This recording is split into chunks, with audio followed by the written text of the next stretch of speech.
ఈరోజు వాహన మిత్రకి అప్లై చేయడానికి వచ్చాను. సార్ గారు కొన్ని వివరాలు చెప్పారు, ఒకసారి ఈ వీడియో చూడండి. ఫిట్నెస్ కానీ, ఆర్సీ కానీ, డిఎల్ కానీ ఫోర్స్లో ఉండాలి.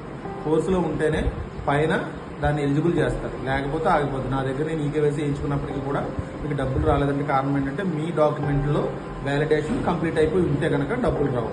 సో అది గమనించి మీరు డాక్యుమెంట్స్ అప్డేట్ చేసేసుకోవాలి. ఆన్లైన్లో అప్డేట్ అయిపోతే ఆటోమేటిక్గా పై స్థాయిలో ఆన్లైన్లో కనిపిస్తుంది కాబట్టి మీరు ఎలిజిబుల్ అవుతారు. ఒకవేళ పై స్థాయిలో ఇన్యాక్టివ్లో ఉందనుకోండి, ఆటోమేటిక్గా ఇన్ఎలిజిబుల్ అవుతారు. అది పాత డ్రైవర్లు జగనాయంలో పెట్టారు కదా సార్, ఎవరికైనా ఇదే అప్లై అవుతుంది. పాత వాళ్ళకైనా కొత్త వాళ్ళకైనా ఫోర్స్లో ఉండాలి, డాక్యుమెంట్స్ ఫోర్స్లో ఉండాలి. ఒకవేళ వేరే వెహికల్ కొత్త వెహికల్ కొనుక్కొని పాత వెహికల్ అమ్మేస్తాం సార్, ఇప్పుడు కొత్త వెహికల్కి ఎలా?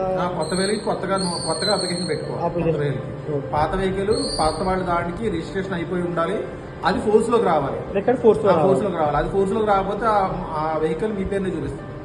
సో ఇవి కూడా గమనించుకోవాలి. అలాంటి దాన్ని మళ్ళీ అప్డేట్ ఇచ్చే వరకు వెయిట్ చేయాలి. Thank you sir.